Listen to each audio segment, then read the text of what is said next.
स्वागत है आपका हिंदी स्टोरीज वर्स चैनल पर, जहां हर कहानी सच्चाई डर के बीच की वो रेखा मिटा देती है जिसे हम पार नहीं करना चाहते।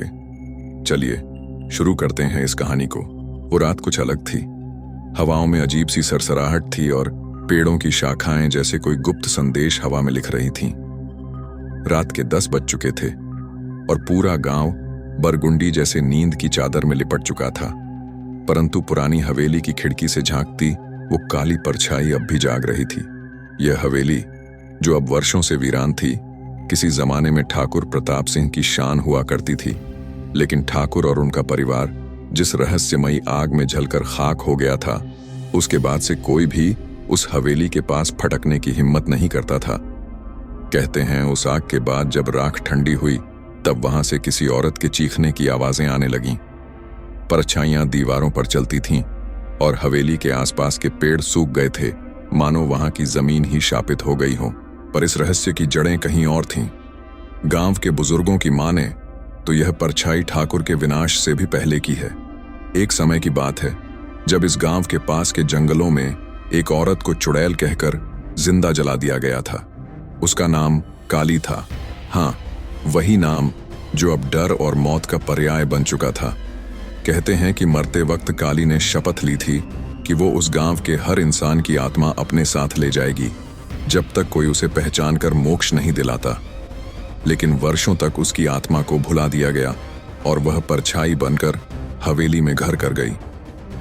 काली की परछाई दिन में नहीं दिखती, पर सूरज डूबते ही वो दीवारों से निकलकर हवेली में घूमने लगती और कभी कभी गांव वालों के सपनों में भी चली आती, उन्हें जगा जगा कर उनके अतीत के सबसे भयावह पलों से मिलवाने। शिवानी, एक युवा पत्रकार जो शहर से एक असाइनमेंट पर गांव आई थी, इन सब कहानियों को अफवाह मानती थी। वह अपने ब्लॉग के लिए भारत के डरावने गांव पर एक स्टोरी कर रही थी। जब उसने बरगुंडी के बारे में सुना तो उसकी जिज्ञासा उसे वहां खींच लाई। गांव वालों ने उसे खूब मना किया, लेकिन शिवानी का आत्मविश्वास और सच्चाई को सामने लाने की जिद उसे हवेली के दरवाजे तक ले आई।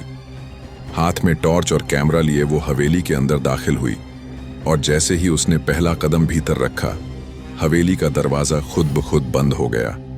एक अजीब सी सिहरन उसकी रीढ़ की हड्डी में दौड़ गई, लेकिन उसने खुद को संभालते हुए रिकॉर्डिंग चालू रखी।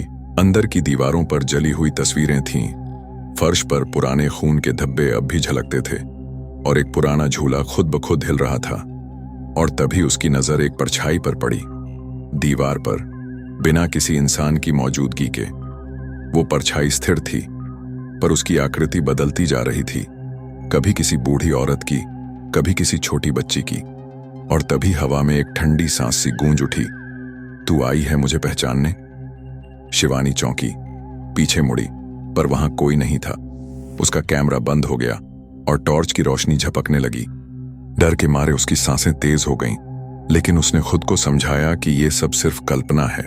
परछाई अब धीरे धीरे उसकी ओर बढ़ रही थी। उसका आकार बड़ा होता जा रहा था, जैसे वह किसी के शरीर में समाने की कोशिश कर रही हो। और तभी शिवानी की आंखों के सामने एक दृश्य चमका। एक औरत हाथ में बच्चा लिए जलती लकड़ियों के ढेर पर चढ़ाई जा रही थी और लोग तालियां बजा रहे थे। वो औरत चीख रही थी, मैं निर्दोष हूं, मैं इंसान हूं। और तभी उसकी आंखों में एक तेज जलन हुई और दृश्य गायब हो गया। शिवानी घबराकर पीछे हटने लगी, पर उसके पैर जैसे जमीन में गड़ गए थे। परछाई अब बिल्कुल उसके सामने थी और उसके कानों में एक फुसफुसाहट गूंजी, अब तू मेरी कहानी सुनेगी और बताएगी सबको, नहीं तो तू भी मेरी परछाई बन जाएगी। शिवानी की आंखों के सामने अंधकार छा गया था, लेकिन यह कोई साधारण अंधेरा नहीं था। यह ऐसा अंधकार था जिसमें रोशनी की परिभाषा भी अपना अस्तित्व खो देती है। चारों ओर कुछ दिखाई नहीं दे रहा था, पर उसके कानों में अनगिनत चीखें गूंज रही थीं, बूढ़ों की, बच्चों की, औरतों की। और हर एक चीख के पीछे एक छाया थी जो अधूरी, टूटी और बदले से भरी थी। शिवानी महसूस कर रही थी कि उसका शरीर हल्का होता जा रहा है, मानो आत्मा शरीर से अलग हो रही हो। अचानक एक झटका लगा और उसने खुद को एक पुराने जमाने के गांव में खड़ा पाया। कोई रिकॉर्डर, कोई कैमरा, कोई आधुनिक चीज नहीं थी। सब कुछ धुंधला था, लेकिन एक दृश्य पूरी स्पष्टता से सामने उभर रहा था। उसके सामने एक छोटी सी झोंपड़ी थी जिसमें से किसी नवजात की रोने की आवाज आ रही थी। बाहर कुछ आदमी डंडे और मशालें लिए खड़े थे। उनकी आंखों में गुस्सा नहीं, एक जुनूनी डर था। ये औरत हमारे बच्चों की आत्माएं खा रही है, कोई चिल्लाया। हमने खुद देखा है इसे रात को श्मशान की राख चाटते हुए, दूसरा बोला। और तभी एक तीसरे आदमी ने झोंपड़ी का दरवाजा तोड़ डाला। अंदर एक साधारण औरत थी, काली, जिसकी गोद में उसका नवजात बच्चा था। उसकी आंखों में न डर था न दया की उम्मीद, बस एक थकावट जो लगातार अन्याय झेलने से आती है। उसने कहा, मैंने किसी का क्या बिगाड़ा है, ये बच्चा ही मेरा जीवन है। लेकिन गांव वालों ने उसकी एक ना सुनी। शिवानी इस दृश्य को देख रही थी पर कुछ कर नहीं पा रही थी, मानो उसकी आत्मा किसी और की स्मृति में कैद हो गई हो। उन्होंने काली को घसीटते हुए बाहर निकाला, बच्चा छीनकर एक औरत को सौंपा और फिर उसे जलाने की तैयारी करने लगे। उसकी चीखें, उसकी प्रार्थनाएं, उसकी मिन्नतें सब हवा में उड़ गईं। और जब लकड़ियों के ढेर में आग लगी तो उसकी आंखें सीधे शिवानी की आंखों में समा गईं, मानो वो देख रही हो कि कोई है जो उसकी पीड़ा को समझेगा। मुझे जिंदा जलाया और मेरी आत्मा को भटका दिया। अब तू देखेगी मेरा सच। काली की आवाज हवा में तैरती शिवानी के दिमाग में गूंज उठी। अचानक शिवानी वापस उसी हवेली के कमरे में आ गई, लेकिन अब कमरा वैसा नहीं था। दीवारों पर राख की जगह ताजा खून के छींटे थे। झूला हिल नहीं रहा था, अब वह टूटकर जमीन पर गिरा पड़ा था, मानो कुछ बहुत भारी उस पर बैठा हो। खिड़की से आती रोशनी अब लाल रंग की हो गई थी और हर चीज जैसे विकृत हो गई थी। दरवाजों की चौखटें टेढ़ी, सीढ़ियां घिसी हुई और दीवारें फुसफुसा रही थीं। अब तू जानेगी शिवानी, क्या होता है सच को देखने का दर्द। परछाई फिर उसके सामने उभरी, लेकिन अब उसमें केवल एक औरत की झलक नहीं थी, बल्कि सैकड़ों आत्माओं का प्रतिबिंब था, जो सब उस जले हुए शरीर की छाया में समा गए थे। शिवानी अब पूरी तरह से उस डर के घेरे में थी जो शब्दों से परे था। वह चिल्लाना चाहती थी, पर उसकी आवाज कहीं खो गई थी। उसकी सांसें भारी हो गई थीं और दिल की धड़कनें तेज। तभी हवेली के एक कोने से एक बच्चा दौड़ता हुआ आया, वही बच्चा जो काली की गोद से छीना गया था, लेकिन अब उसकी आंखें काली थीं और चेहरा राख से ढका हुआ। उसने शिवानी की ओर देखा और बोला, माँ, अभी मुझसे बात करती है। वो कहती है तू उसकी आखिरी उम्मीद है। क्या तू हमें मुक्ति दिलाएगी या तू भी हमारी परछाई बन जाएगी? शिवानी अब इस सवाल के जवाब में खुद को खड़ा नहीं पा रही थी। वह समझ चुकी थी कि यह महज कहानी नहीं, एक अधूरी आत्मा की क्रांति है जो समय और मृत्यु की सीमाओं को पार कर चुकी है। और अब वो आत्मा चाहती थी न्याय या फिर कंपनी। शिवानी की आंखें खुली थीं, पर वह जानती थी कि वह अब भी उसी दुनिया में नहीं थी जिसे हम वास्तविकता कहते हैं। वह एक गलियारे में खड़ी थी जो अनंत अंधेरे की ओर जाता दिख रहा था। दीवारें काली, फर्श पर राख की परतें और हवा में कुछ सड़ चुके सपनों की बू थी। हर कुछ कदम पर एक दरवाजा था, लेकिन उनमें से किसी का हैंडल नहीं था। परछाई अब उसके चारों ओर घूम रही थी, जैसे उसे घेरे में ले रखा हो। यह परछाई अब केवल एक आकृति नहीं, बल्कि एक चेतन शक्ति बन चुकी थी। ऐसी शक्ति जो शिवानी की आत्मा के सबसे गहरे कोनों तक प्रवेश कर चुकी थी। अचानक एक दरवाजा बिना छुए खुल गया और उसमें से एक उजाला सा निकला। यह रोशनी गर्म नहीं थी, न ही राहत देती, बल्कि ऐसी थी जो छुपे हुए राजों को नंगा कर दे। जैसे ही शिवानी उस दरवाजे के भीतर गई, वह खुद को एक स्कूल में पाई। पुराना क्लासरूम, टूटी बेंचें और ब्लैक बोर्ड पर अजीब सी आकृतियां बनी हुई थीं, जैसे बच्चों ने खेल खेल में नहीं बल्कि डर में खींची हों। कमरे में एक 8 साल की बच्ची बैठी थी। उसके हाथ में एक डायरी थी जिस पर नाम लिखा था शिवानी। वो बच्ची खुद शिवानी थी और वह डायरी वही थी जिसमें उसने बचपन में अपनी कल्पनाएं और डर लिखे थे। पर उस डायरी के पन्ने अब खुद से पलट रहे थे और हर पन्ने पर खून से लकीरें बनी थीं। एक आवाज आई, क्या तुझे याद है जब तूने पहली बार मौत को देखा था? और अचानक कमरे में दृश्य बदल गया। वह वही दिन था जब शिवानी ने अपनी दादी को मरते देखा था और पहली बार किसी को मौत के बाद सांस लेते देखा। दादी का चेहरा सफेद था, लेकिन उनकी आंखें खुली थीं और उनमें एक परछाई झलक रही थी।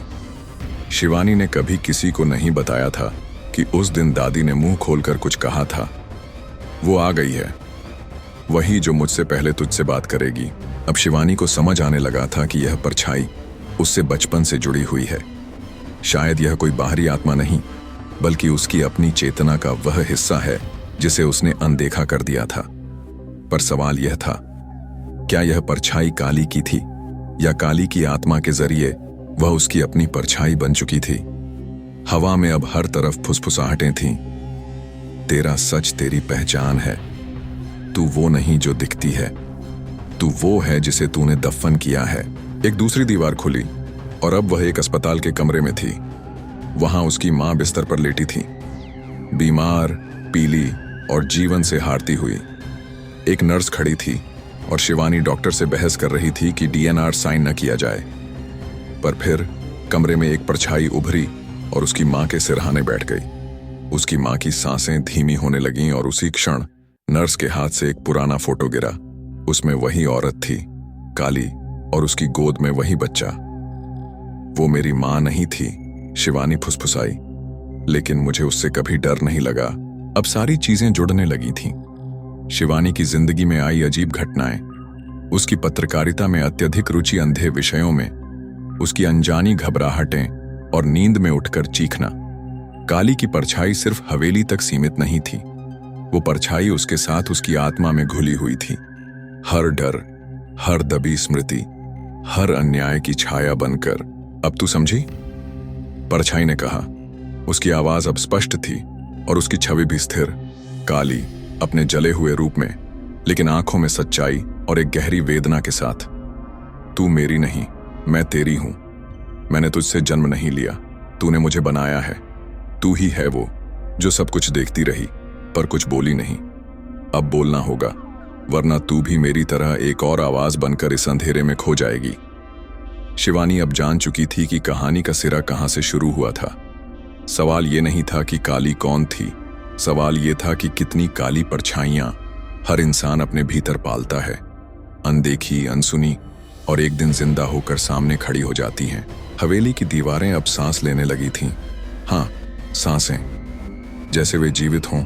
और हर बार जब शिवानी का दिल तेज धड़कता, उन दीवारों की दरारें भी ज्यादा गहरी हो जातीं। कमरे में अब केवल अंधेरा नहीं था, बल्कि उसका अक्स था, जैसे उसकी ही परछाई अब उससे स्वतंत्र होकर दीवारों पर चलने लगी थी। लेकिन यह परछाई वैसी नहीं थी जैसी हर इंसान की होती है। यह उसकी आंखों में घूरती थी, सवाल पूछती थी, और कभी कभी उसके चेहरे पर मुस्कुरा भी देती थी। शिवानी इस परछाई से बचना चाहती थी, पर अब देर हो चुकी थी। हवेली अब केवल एक इमारत नहीं थी, ये एक जीवित स्मृति थी जिसने काली की आत्मा को समेटा और अब शिवानी की चेतना को पीने लगी थी। एक दर्पण था उस कमरे में, पुराना, धूल और राख से ढका, पर फिर भी उसमें हर चीज साफ दिख रही थी, कुछ ज्यादा ही साफ। शिवानी जैसे ही उसके पास गई, उसमें खुद को देखा, पर यह खुद वो नहीं थी जो वह जानती थी। दर्पण में उसकी आंखें काली थीं, चेहरा तपा हुआ और होठों पर एक जानी पहचानी मुस्कान थी, काली की मुस्कान। वह डर के मारे पीछे हटने लगी, पर उसका प्रतिबिंब वहीं रहा, आगे नहीं बढ़ा, बल्कि उसने धीरे धीरे सिर झुकाया और बोला, तू अब फर्क नहीं कर सकती कि कौन मैं हूं और कौन तू। तभी हवेली की नींव जैसे कांप उठी। दीवारों पर बनी छायाएं अब स्वतंत्र होकर चलने लगीं। हर एक परछाई अलग थी, किसी की गर्दन झुकी थी, किसी की पीठ जली हुई, किसी के होंठ सिले हुए। ये सब आत्माएं थीं, वे जो हवेली में खो गईं, या जिन्होंने कभी न्याय की उम्मीद की थी, लेकिन आवाजें दबा दी गईं। शिवानी को उनके चेहरों में पहचानी जानी सी चीजें दिखीं। किसी का चेहरा उसकी कॉलेज की दोस्त की तरह था, जो मानसिक तनाव में आत्महत्या कर गई थी। किसी का चेहरा उस लड़की जैसा था जिसे दहेज के लिए जला दिया गया था, और जिसकी कहानी शिवानी ने कभी रिपोर्ट नहीं की थी, क्योंकि वो चलती नहीं थी। अब परछाइयां उससे सवाल पूछने लगीं, तू पत्रकार थी, फिर क्यों चुप रही? हमारी चीखें तुझ तक पहुंची, पर तूने ध्यान नहीं दिया। शिवानी चिल्लाई, मैंने कभी जानबूझकर किसी को नजरअंदाज नहीं किया। मैं बस डर गई थी, मैं भी इंसान हूं। लेकिन जवाब आया, डर ही तो वो दरवाजा है जिससे हम अंदर आते हैं। अब दर्पण टूटने लगा और हर टुकड़े में एक अलग चेहरा दिखाई देने लगा। शिवानी के अपने चेहरे के टुकड़े भी अलग अलग हो गए थे। एक में वो हंस रही थी, दूसरे में रो रही थी, तीसरे में वो खुद आग में जलती दिख रही थी, ठीक उसी तरह जैसे काली। उसी क्षण उसकी आंखों में एक गहरी जलन हुई और वह जोर से चीखकर जमीन पर गिर पड़ी। पर यह सामान्य चीख नहीं थी, यह एक ऐसी चीख थी जिसमें सैकड़ों आत्माओं की गूंज थी। उसकी आवाज अब उसकी नहीं रही, और जब उसने खुद को देखा, उसकी परछाई हवा में फैल रही थी, जैसे बाकी सब परछाइयों को अपने में समेटने लगी हो। अब तू केवल देखेगी नहीं, तू जिएगी वो सब जो हमने जिया। परछाई की आवाज गूंजी और हवेली का फर्श उसके नीचे से खिसकने लगा। वह किसी कुएं में गिरती चली जा रही थी, लेकिन यह कुआं जमीन का नहीं था, यह यादों, अपराध बोध और छुपे हुए डर का कुआं था। वह बार बार बचपन की गलियों में, अपनी मां की मौत की रात, उस दिन जब उसने सच्चाई छुपाई थी, और उन तमाम रातों में पहुंच रही थी जब वह जानती थी कि कोई देख रहा है, पर उसने नजरें फेर ली थीं। अब हवेली का हर कोना एक दृश्य बन चुका था, हर कमरा एक सजा, और परछाई अब उसके भीतर समा गई थी। वह अकेली नहीं थी, अब उसके भीतर काली थी, और काली के भीतर वो। शिवानी अब हवेली के उस तलघर में थी जिसे कोई नहीं जानता था। यह जगह दीवारों से नहीं, यादों से बनी थी, और हर दीवार, हर छत, हर जमीन किसी न किसी अधूरी आत्मा का कैद खाना थी। यहां वक्त ठहरा नहीं था, बल्कि उल्टा चल रहा था। उसकी आंखों के सामने खुद उसका बचपन, उसकी मां की मौत, उसका पत्रकारिता में जाना, उसकी सबसे बड़ी रिपोर्ट, सब कुछ धुंधला धुंधला दोबारा सामने आने लगा। लेकिन एक अजीब बात थी, हर दृश्य में अब काली की परछाई मौजूद थी, मानो वो हमेशा उसकी जिंदगी का हिस्सा रही हो, बस उसने कभी देखना स्वीकार नहीं किया। तलघर के बीचों बीच एक चक्र बना था, राख, खून और टूटे हुए कांच से। बीच में एक पुराना लोटा रखा था जिसमें काली की जली हुई चूड़ियां और उसके बेटे की अधजली गुड़िया थी। परछाई की आवाज हवा में गूंजी, जैसे कोई मंत्र पढ़ रहा हो। जिन्होंने देखा पर नहीं पहचाना, अब वे ही बनेंगे पहचान।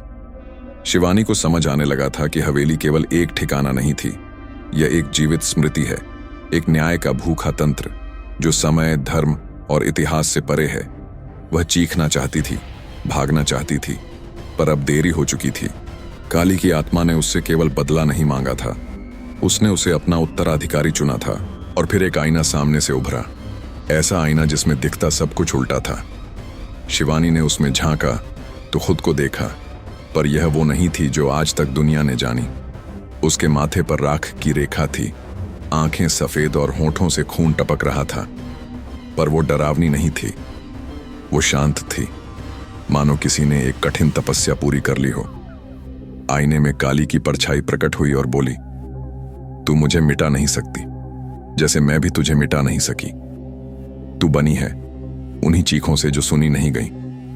अब या तो तू इन आत्माओं को आवाज दे और न्याय का चेहरा बन, या फिर हमेशा के लिए इनका हिस्सा बन जा। शिवानी कांपती हुई चक्र के बीच गई, उसकी उंगलियों से खून बह रहा था, और उसी खून से वह राख में कुछ लिखने लगी। सुनो मुझे। अचानक कमरे में एक भयंकर हवा चली, दीवारों से परछाइयां निकलकर गोल घेरे में आकर खड़ी हो गईं। हर आत्मा उसे देख रही थी, कुछ आशा से, कुछ संदेह से और कुछ घृणा से। फिर एक आत्मा सामने आई, काली। उसकी आंखों में अब क्रोध नहीं था, बल्कि एक इंतजार था। क्या तू तैयार है? शिवानी ने सिर झुका दिया और बोली, मैं नहीं जानती कि मुझसे क्या होगा, पर अगर मेरी आवाज तुम्हें न्याय दिला सकती है तो मैं अपनी जिंदगी तुम्हें दे दूंगी।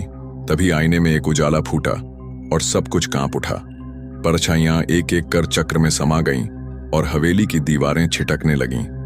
हवेली अब खुद को खत्म कर रही थी, जैसे उसका मकसद पूरा हो चुका था। शिवानी चीख उठी, लेकिन आवाज नहीं आई। वह अब बोल नहीं सकती थी, उसकी जुबान एक जंजीर बन चुकी थी। पर उसकी आंखों में वो अग्नि थी जो 100 आत्माओं को सच्चाई दिलाने के लिए काफी थी। जब वह बेहोश हुई तो बाहर पुलिस और पत्रकारों की भीड़ थी, क्योंकि हवेली, जो वर्षों से वीरान मानी जाती थी, अचानक ध्वस्त हो गई थी। और मलबे के नीचे से एक डायरी मिली, शिवानी की, जिसमें काली की पूरी कहानी, गांव के अत्याचार, बच्चे की मौत, सब कुछ दर्ज था। यह कहानी अब एक रिपोर्ट नहीं थी, यह आत्माओं की अंतिम गवाही थी। और शिवानी, कोई नहीं जानता वह कहाँ गई। कुछ कहते हैं वह अब भी हवेली की परछाइयों में गूंजती है, लेकिन अब डर के रूप में नहीं, चेतावनी के रूप में। जब भी कोई झूठ के खिलाफ आंखें मूंदता है, किसी महिला की आवाज को दबाया जाता है, किसी बच्चे की आत्मा सिसकती है, वहीं एक परछाई दीवार पर उभरती है और एक धीमी आवाज कहती है, मैं काली नहीं, मैं वो सच हूं जिसे तुमने छुपा दिया था। शिवानी की आंखें खुलीं तो उसने आसमान नहीं देखा, न ही छत। ऊपर कोई दिशा ही नहीं थी, केवल राख के बादल और हवा में तैरती फुसफुसाहटें थीं। नीचे जमीन नहीं, बल्कि एक धड़कती हुई सतह थी, जैसे कोई जीवित शरीर उसका आधार बन गया हो। चारों ओर घना कोहरा फैला था और इस कोहरे में अनगिनत आवाजें गूंज रही थीं, कुछ रोती हुई, कुछ गाती हुई और कुछ इतनी शांत कि उनकी मौनता खुद एक चीख जैसी लगती थी। यह कोई सपना नहीं था, यह निर्जन जंगल था। यह वही जगह थी जहां उन सभी आत्माओं की आवाजें आती थीं, जिनकी मौत के बाद कोई सुनवाई नहीं हुई। हर पेड़ की शाखा पर एक चेहरा था, कभी महिला, कभी बच्चा, कभी कोई जली हुई परछाई। पेड़ के पत्ते नहीं थे, केवल बालों की लटें थीं, और हवा जब चलती तो वे एक साथ रोने लगते थे। शिवानी आगे बढ़ी तो उसकी छाती में एक भारीपन महसूस हुआ, जैसे उसके फेफड़े किसी और की सांसों से भरे हों। उसकी परछाई अब जमीन पर नहीं, आसमान में तैर रही थी। वह खुद को देख सकती थी, अपनी आंखों से नहीं, बल्कि उन आत्माओं की आंखों से जिनकी चीखें उसने कभी सुनी थीं, पर समझने की कोशिश नहीं की थी। उसने एक झील देखी, काली, स्थिर और मृत, लेकिन उस झील में कुछ था जो उसे खींच रहा था। उसने झील के किनारे जाकर नीचे झांका, और जो उसने देखा वह असहनीय था। उसके चेहरे की झलकें अलग अलग रूपों में, एक रूप पत्रकार वाला, दूसरा अपनी मां को खो चुकी बच्ची का, तीसरा रूप एक औरत का जो हवेली की आग में जल रही थी। फिर अचानक पानी हिलने लगा और काली की छवि उभरी, पर इस बार वो कुछ बोल नहीं रही थी, वो केवल देख रही थी, निरीह और शांत। शिवानी को समझ आ गया था कि अब लड़ाई बाहर की नहीं, भीतर की थी। यह जंगल, यह आत्माएं, यह परछाई, सब अब उसी की चेतना का विस्तार बन चुके थे। हर वो निर्णय जो उसने लिया, हर वो खबर जो उसने दबाई, हर वो चीख जो उसने अनसुनी की, ये सब मिलकर एक जंगल बन गए थे। वह धीरे धीरे उस झील में उतरने लगी, जैसे वह किसी गहराई में डूबना चाहती हो। नहीं, जैसे उसे डूबना ही था। झील का पानी ठंडा नहीं था, बल्कि गर्म था, जैसे किसी ने हाल ही में किसी को जलाया हो। जब वह गर्दन तक डूब गई, तब झील बोल पड़ी और आवाज आई, अब तू केवल आवाज नहीं है, तू वो जुबान है जो चीखना भूल चुकी थी। अब तू वो शरीर है जिसमें हम सांस लेंगे, एक एक कर। शिवानी की आंखों में अब डर नहीं, सिर्फ समर्पण था। और जब वह पूरी तरह झील में समा गई तो पेड़ अचानक शांत हो गए, जंगल की हवा थम गई और कोहरे में एक शक्ल बनने लगी, एक नई आकृति जो न काली थी न शिवानी। यह वह बनी थी जो हर अधूरी आत्मा बनने चाहती थी, एक मसीहा जो न्याय नहीं देता लेकिन दर्द को अपने भीतर सहेजता है। उस दिन से जो भी उस जंगल के पास से गुजरता, उसे किसी और की आवाज सुनाई देती, कभी खुद की मां की, कभी किसी अजनबी की, और कभी किसी ऐसी औरत की जो कहती थी, सुनो, मेरी कहानी मत लिखो, मुझे केवल सुनो। पूरी तरह शिवानी की चेतना अब उस झील से बहुत आगे निकल चुकी थी। उसका शरीर कहीं रह गया था, शायद जंगल की किसी शाखा में उलझा या झील की गहराई में दबा, पर उसकी आत्मा अब किसी और आयाम में थी, जहां समय नहीं था, बस स्मृतियों का गाढ़ा कोहरा था। यह एक ऐसा क्षेत्र था जिसे लोक कथाओं में मूल छाया कहा जाता था, जहां किसी भी आत्मा की पहली परछाई जन्म लेती है। यहीं पर काली की आत्मा पहली बार रोई थी और यहीं से श्राप शुरू हुआ था। चारों ओर घना अंधकार था, लेकिन वह डरावना नहीं बल्कि शून्य जैसा था, एक ऐसा शून्य जहां सब कुछ शुरू भी होता है और यहीं खत्म भी। शिवानी जब आगे बढ़ी तो उसे एक नन्ही बच्ची दिखी, चूड़ियों से खेलती हुई, मिट्टी में लथपथ और गुनगुनाती हुई। वह बच्ची कोई और नहीं, काली थी। उस समय की जब वह केवल एक इंसान थी, न देवी न राक्षसी आत्मा, बस एक लड़की, मासूम और भोली। पर तभी आकाश फटा और एक भयानक दृश्य सामने आया। गांव के आदमी, झूमती हुई लालटेनें और वह चिल्लाती हुई बच्ची। मां, आग, लाठियां, बलात्कारी हंसी और मौत की चुप्पी। शिवानी यह सब देखती रही। उसका रोम रोम जलने लगा। वह चाहकर भी उस दृश्य को रोक नहीं सकती थी, क्योंकि यह केवल स्मृति नहीं थी, यह उस परछाई का बीज था जिसने पूरी हवेली, जंगल और उस आत्मा को जन्म दिया था। फिर एक वृद्ध औरत आई, घूंघट में, चेहरा झुर्रियों से भरा। वह कोई साधारण औरत नहीं थी, वह काली वंश की पहली परछाई थी। उसने शिवानी को देखा और कहा, हर जगह जहां न्याय मरा है, वहां एक परछाई जन्म लेती है। तू चुनी गई क्योंकि तूने देखा और समझा। अब तुझसे वह पूछा जाएगा जो कभी किसी से नहीं पूछा गया। क्या तू उस पाप को क्षमा कर सकती है जिससे तू नहीं जुड़ी थी, लेकिन जिससे तूने मुंह मोड़ा था? शिवानी कांप गई। उसने उत्तर में कहा, मैं क्षमा दे सकती हूं, पर मैं भूल नहीं सकती। बुजुर्ग औरत मुस्कुराई। यही तो असली मोक्ष है, जो याद भी रहे और फिर भी घाव न बन सके। अब चल, काली तुझ में समा चुकी है, लेकिन तू उसे रूप देगी। वह अब सिर्फ बदला नहीं लेगी, वह अब चेतना बनेगी। तभी चारों ओर की परछाइयां एक चक्र में घूमने लगीं और शिवानी के चारों ओर एक तेज भंवर उठा। उसमें से काली की चीख, गांव की औरतों की आवाजें, हवेली की सिसकियां, जलते हुए आत्मा की पुकारें, सब उसमें समाने लगीं। शिवानी अब खुद परछाई बन गई थी, लेकिन वह बाकी परछाइयों जैसी नहीं थी। उसकी आंखें सफेद थीं, लेकिन उनमें आग नहीं, आंसू थे। उसके शरीर से राख झड़ रही थी, पर हर कण में एक कहानी थी। अब शिवानी इस संसार में वापस आ चुकी थी, पर इंसान के रूप में नहीं, बल्कि उस चेतावनी के रूप में जो अंधकार से पहले आती है। हर वह जगह जहां कोई अन्याय होगा, हर वह घर जहां एक औरत की आवाज दबेगी, हर वह बच्चा जिसे मार दिया जाएगा, वहां एक परछाई दिखेगी जो बोलेगी नहीं, बस देखेगी। और जब कोई उसका सामना करेगा तो वह केवल यही पूछेगी, क्या तुमने सुना? अगर आपको ये कहानी दिलचस्प लगी, डरावनी लगी या कुछ नया महसूस हुआ हो तो चैनल को सब्सक्राइब करें। धन्यवाद आपका। फिर मिलेंगे एक नई कहानी के साथ।